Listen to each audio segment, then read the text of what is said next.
to the June housing update. I'm here with my dear friend, Cheryl Stokes. New American Funding. And we're going to get right into it, Cheryl. This is June 13th that we're recording. So this is May data that we're looking at.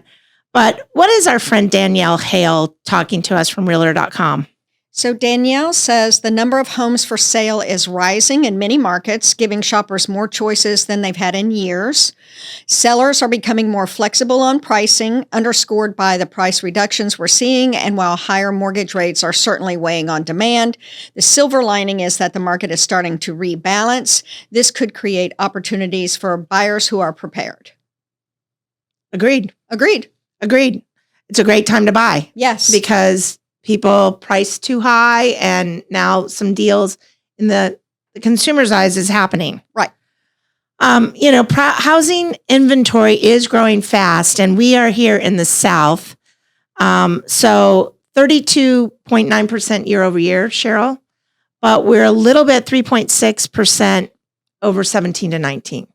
Okay. So, we're still up.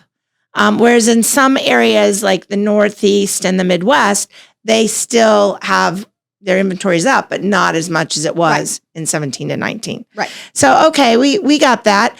And you know what? I was talking to my coach, Tom Ferry, shout out to Tom. He said, it's all about the snow states versus the sand states. So if you look at the West and the South, sand states, that's where, maybe our inventory is a little bit higher. Yes. Makes sense. That makes sense, right? Because everybody fled to it in the pandemic. Right. Right. What is Logan Matashami saying from Housing Wire? Sorry, Logan. Logan says the increase in inventory is also promising and supports long-term stability in the housing market. Some people would be confused by that. But as wages rise and households are formed, such as through marriage and bringing in dual incomes, this influx of inventory returning to normal levels provides an optimistic outlook. And I think that means it provides opportunity for those buyers that maybe they wouldn't have had in the past few years. Right. When you look at that, and I love this slide because, these next generations, the millennials and lower, are the biggest group of people from the boomers. The boomers and, the World War II, the greatest generation. We're on our way out. Right? I mean, it's sad. Sad, but true. It is sad. But look at this. We still have deficits in the number of people. This is nationwide of inventory for those people. We know people that are still living at home. My own youngest has a lease to own from someone, actually one of his brothers. But, at the end of the day, they're going to be wanting and a lot of them, I don't know. It seems like they're okay to stay at home until they can buy a house. Well, right. It's all about affordability. That's the point. And so we don't have enough housing for everybody, but that rebalance we were talking about in the earlier slide, we have to have that rebalance so that those people who desire homes can get into homes. Absolutely. And when you think about that, I think Realtor.com hit it on the head here. At a 2024 rate of construction relative to household formations and pent-up demand, it would take 7.5 years to close the housing gap. That's a lot of years. Yeah. So it's not that there's this, we do have a, quote, surplus of inventory, but the affordability and getting people into those, we still are low. Yes. You'd agree with that. Okay. Pricing is what it's all about. And Cheryl, you and I have been talking about this for a long time. It's critical in today's market. I love this because Realtor.com said, 8 out of 10 potential home sellers think that they'll get their asking price or more. Now, I think some of that is, I have my own set of situations where the consumer, the seller wants this price, and we can try it and we can have those conversations, but really it's maybe not going to move in the market. And then there's others where the agents are giving them bad information. And I've seen that happen a lot, Cheryl, from a standpoint of, if I go to the next slide, 44% nationwide are selling below asking price. 27% are above. I think the 27% that are above are in the Northeast or the Midwest. They're still in multi-offer situations. Right. It's regional, and there are still some very tight markets throughout the nation. But as an overall, it's not a tight market. It is not, and it is definitely not a tight market here. We're 4 times the inventory we were 4 years ago. So I think the news here is, hey, look, nationwide, 36% of sellers had to reduce their price. So if you come in and you sit tight, it's a struggle because all the platforms, you're down at the bottom. I just had this conversation with somebody yesterday. They're like, well, why is nobody looking at my house? Because we haven't changed the price. Right. That's, the market didn't respond where you were, and now we got to move, or you're just going to wither. I call it, inventory jail. Yep. You get down because in our market, there's 10 plus months of inventory. I actually attended an open house on Saturday, and the realtor there told me that there were 1,248 open houses that day. How do you figure out where you're going to go? Right. So price is a big piece of that. Absolutely. Are you priced right? Absolutely. That is crazy. Now, if we look at this price reduction surge and sellers overestimate the market, in Florida, it's 24% of, homes that had to have a price reduction in May of 2025. Now, if the price isn't compelling, it won't be selling. In this market. That's a good way to say it. In this market, it just is. So what is Danielle Hale saying from Realtor.com? So Danielle is saying the rising share of price reductions suggests that a lot of sellers are anchored to prices that aren't realistic in today's housing market. Underline. Today's sellers would be wise to listen to feedback that they are getting from the market, and I would say also the professionals. Right. Well, and some of the feedback is, how many views do you have? How many people are walking through the front door? I mean, Cheryl, average in May, we had less than 3 showings across our whole MLS, 3 showings per listing. That's not many. That's not many. And it's taking 8 or 9 showings to get it pended. So when you have that kind of, low showings, then we better be doing some other things. Right. Price has to be compelling. Yes. Right. All right. So what is Redfin saying? Sellers are pricing high based on comps from the past rather than current demand. Today, list price growth is accelerating while sales price growth is decelerating. Back in 2020, both were accelerating. So I think that's true. And I see that even on my side, because the thing that has started to occur is if they do sometimes get their price, there might be an underappraisal because the new comps where people are reducing prices. Right. As the comps start to change, the appraisals are going to start to change. Yeah. And then you're faced with that as well. Yeah. If you're getting a mortgage, then, there's a lot of ways to strategize on how, if you're going to get a mortgage, to make sure that it appraises. Correct. That you have the choice to get out. Right? Correct. Yeah. If you want. Well, I thought this was rather interesting. And this is the median asking price is in blue and the median sales price is in green.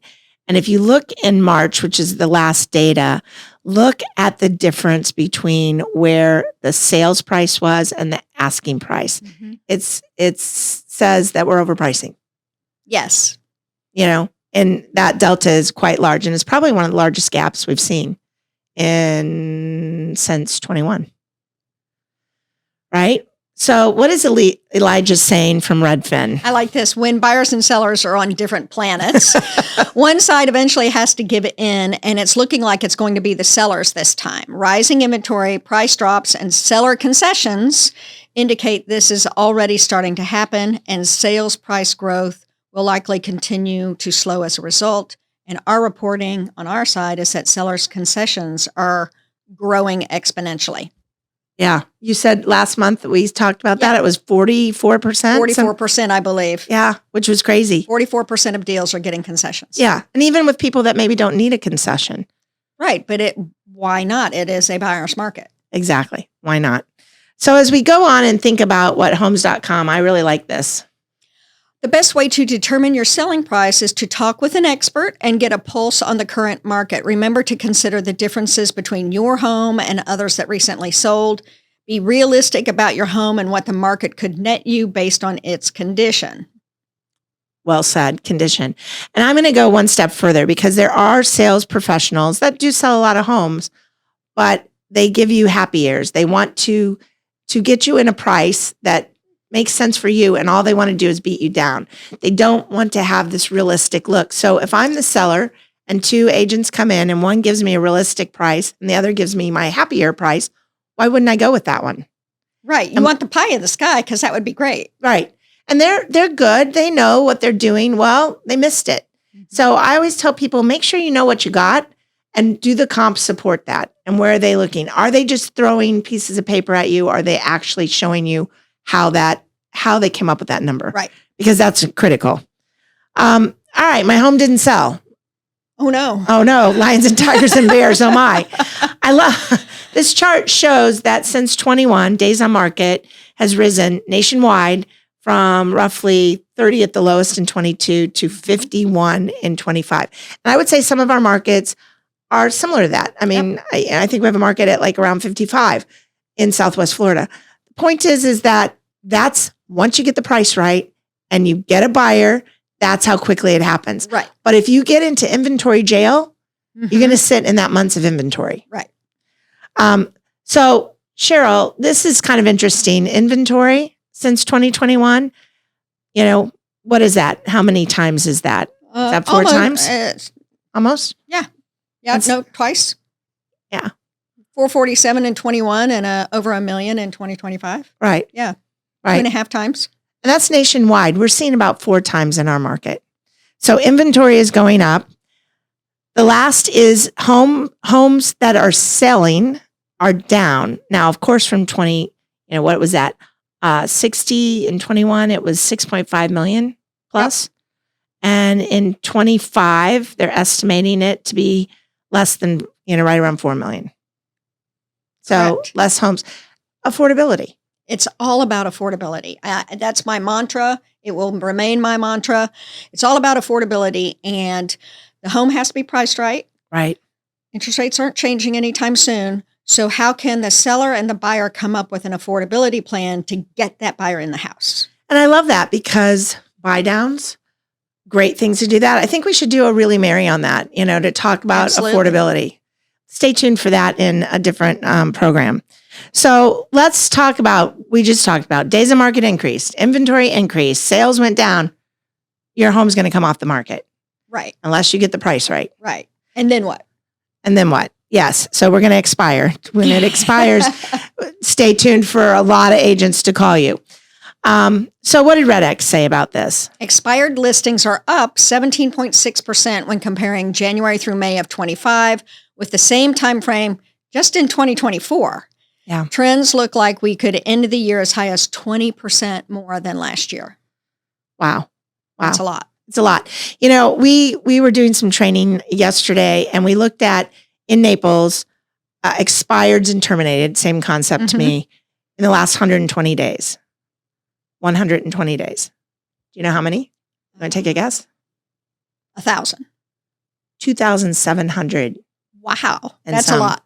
It's a lot. Mm-hmm. It's a lot. So again, most of our sellers don't have to sell. Most of our buyers don't have to buy. So we can wait around. But what are we waiting for? Will the market come to the number that you want? My smart sellers are pricing right. If they're given an offer, we're negotiating hard and they're coming maybe a little bit less than they want, but they're selling. And you know what, Cheryl? You were a smart seller this last year. You have to understand the market. Yeah. You have to have a professional who tells you what the market is, and you have to be realistic.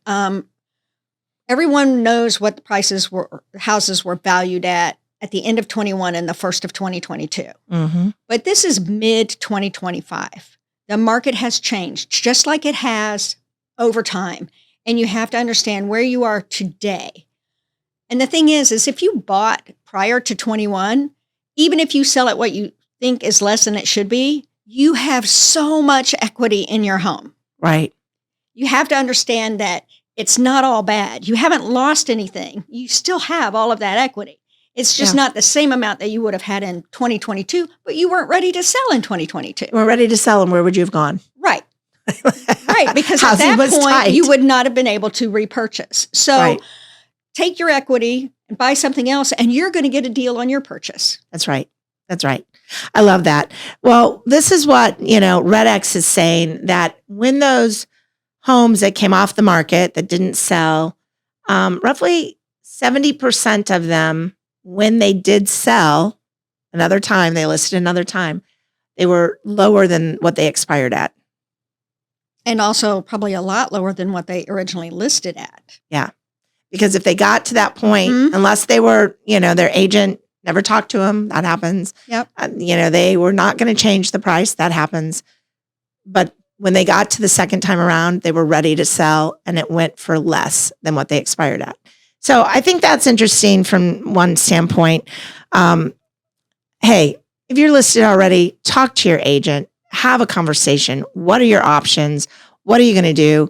And if they can't tell you, then maybe it's time to move on to another agent, whether it's Bartos Group or somebody else. But at the end of the day, if you want to sell your house, you need a strategy to sell it, or understand plan B, because plan B isn't maybe staying in the home. Plan B, maybe renting it. There are other plans. We talk to our clients with 8 options as a plan B that you don't have to improve the price. So make sure you've got somebody that can talk you through that.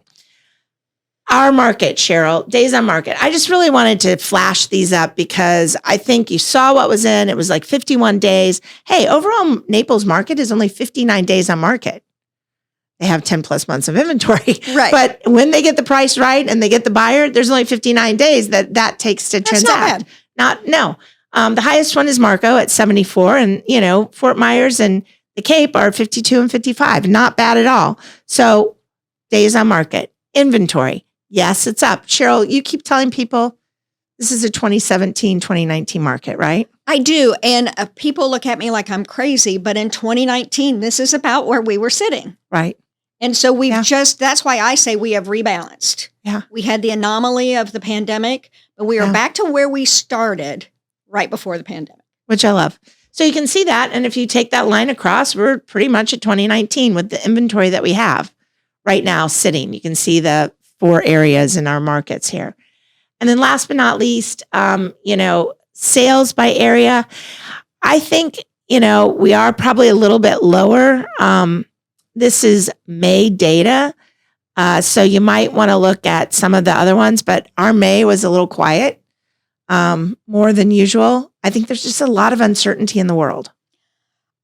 Yes, I think everything combined, I think people are thinking twice. And then those buyers, if they're buying, then they're going to be very specific in what they want, what they will spend, what their criteria in the house is. Right. And that's making that time frame last longer and maybe slowing them down a bit. Yeah, gotcha. I think the other side of that is we talked about, when you're in decision overload, you just can't move.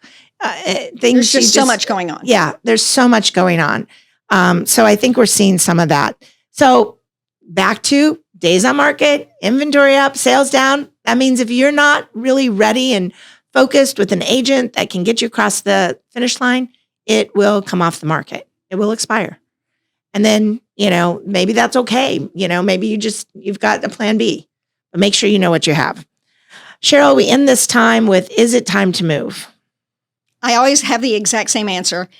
It's always time to move, especially based on your certain personal criteria. Right. There's always a reason to move. You're relocating, your family's growing, your family's downsizing. You need a rental apartment for your child in college. Yep. There's always a reason to buy and a reason to sell. Yep. And I ditto what she said. Until next time, I'm Mary Bartos with the Bartos Group at Premier Plus. Cheryl Stokes, New American Funding. We look forward to seeing you here in Paradise. Whether you're buying or selling, we'd love to talk with you about how to get you your next piece of paradise.